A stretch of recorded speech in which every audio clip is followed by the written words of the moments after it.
Hello and welcome to another fun-filled knife adventure. Hooray!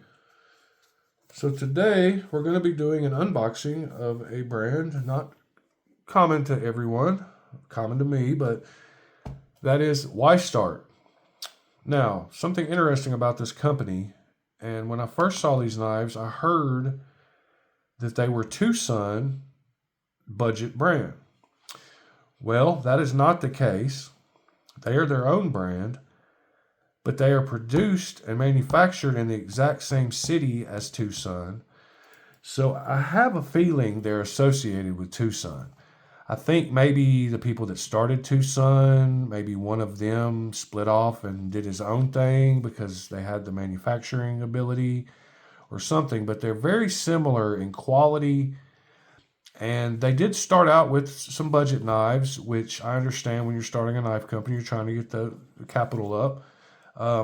But they have started releasing some nicer knives, and this is one of them that I found. Um, this is the Y-Start LK5029. So let's get into it here and see what they're talking about. This will be the first nicer Y-Start that I've gotten. This one is actually M390 blade steel. It's got some nice scales on it. It's full titanium and G10 with the patterning. It's a button lock. It's got a Warncliffe type blade. It's got oil on it, of course. Well, there we go. Just dropped the knife. It says D. Antimonov design. So that sounds like a Russian name. It says M390. Y-Start on that side. Let's check out the lockup. For button lock, it's got very, very tiniest amount. Like, you cannot get it all out with the button lock, I'm convinced, until they get worn in. No side-to-side play. Very minimal. Very drop shut. Centering seems to be great. Action seems to be super smooth. That's usually how I open my button locks. Let's see. Oh, there we go. I didn't have it closed all enough. It does. The detent feels good. It drops into the little hole. You can feel the detent ball dropping into that hole. It does hold it good and firm. Very smooth action. Let's see if you can get reverse flick. Works great. Try that Fuller. Yeah, the Fuller. It's got plenty of room to grip onto. Cool knife. Like I said, this one is titanium, G10, and M390. Let's get some measurements on it, starting with the weight here. Hello. All right, the weight on this boy is 4.87 ounces. Yeah, there's no milling on the inside of those solid titanium scales there. And they are solid titanium with just a G10 inlay. Got a full titanium backspacer, got a lanyard hole.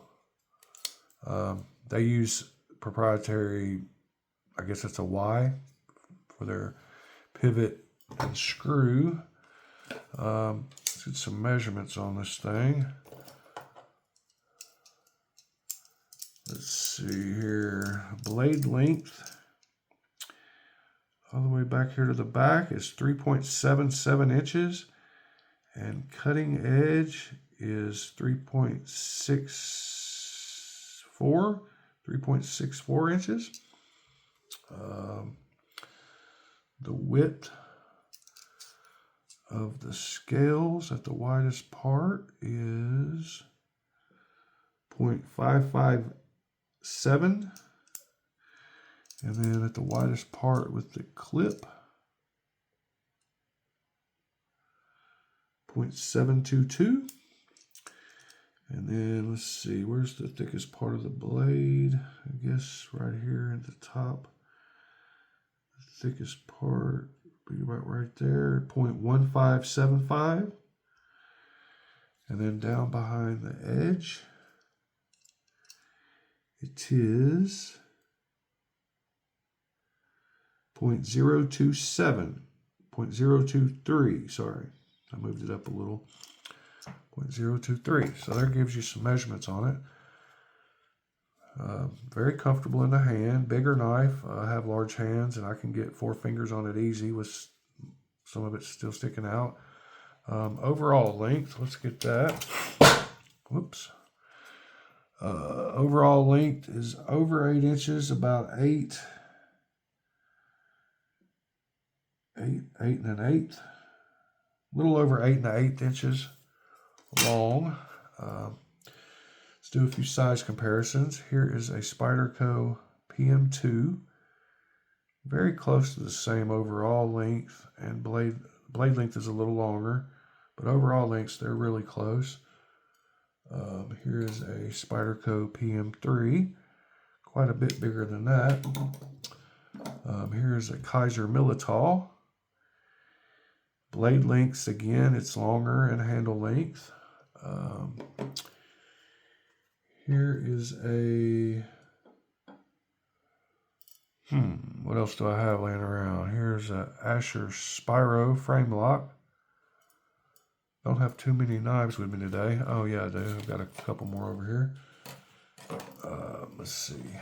Got a Spyderco Shaman. Very close in size to the Shaman. And then I've got a Spyderco Smock. It's a little larger than the Smock. There gives you a few comparisons. Here's one more. Here's the Walmart Bug Out, the Wug Out. So yeah, great size knife. I like larger knives. They're close to 5 ounce weight or whatever I said it was. It doesn't bother me at all. Feels very good in the hand. No rough edges. Yeah, why start producing some great knives? I believe for this M390 knife in this size, I paid unbelievably, and I don't believe I bought this at auction, but maybe I did. I paid $70 for this knife with M390. I mean, where are they doing that at in the U.S.? Of course they're not. Don't know about the heat treat. I've heard good things about Tucson and Y-Star heat treat. Haven't had one long enough and used it enough to really know. Got so many knives that they all stay sharp enough that I can just do a stropping and get them back in shape. Speaking of which, sharpness, let's do a sharpness test here. Grab a piece of paper, see what we're talking about. All right, up at the very tip, it started getting a little wonky. Let's see, at the very back, middle of the knife feels good. The grind on it, I mean, it's pretty sharp for a factory knife. The kind of noise it's making lets me know it's not like razor sharp. But like I said, a stropping would probably do it wonders. Seems pretty consistent on the grind. I don't know if you're able to see that. Yeah, that looks like the light's hitting it okay. Pretty consistent. Back looks a little smaller back here on this edge. Hopefully you can see that, one of those angles there.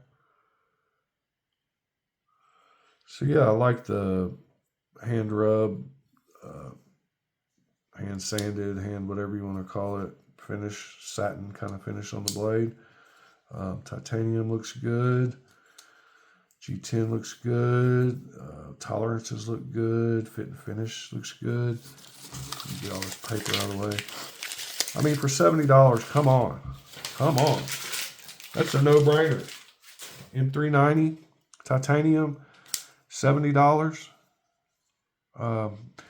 Not my favorite blade shape, but I'm a collector, so I've got quite a few. Here's the Asher knives, Warney. I've got quite a few Warncliffe style blades, and they're not bad. I'm sure they're great for a utility cutter. Get up on there and, you know, get your pinch cuts and get in there and do your little cutting. Yeah, so I appreciate you watching my video, spending your time with me. You could be anywhere and you chose to be here and checking out this Y-Start knife. If you haven't heard of Y-Start, well, now you have. And you've seen some of the quality they can produce. Fit and finish is great. They're available at your Chinese sellers, and they're also available on eBay. I believe White Mountain Knives might even carry some of them. But yeah, check them out. And I appreciate it. Again, you spending your time with me. Hit that subscribe button, that like button, and we'll see you on the next one. Thanks.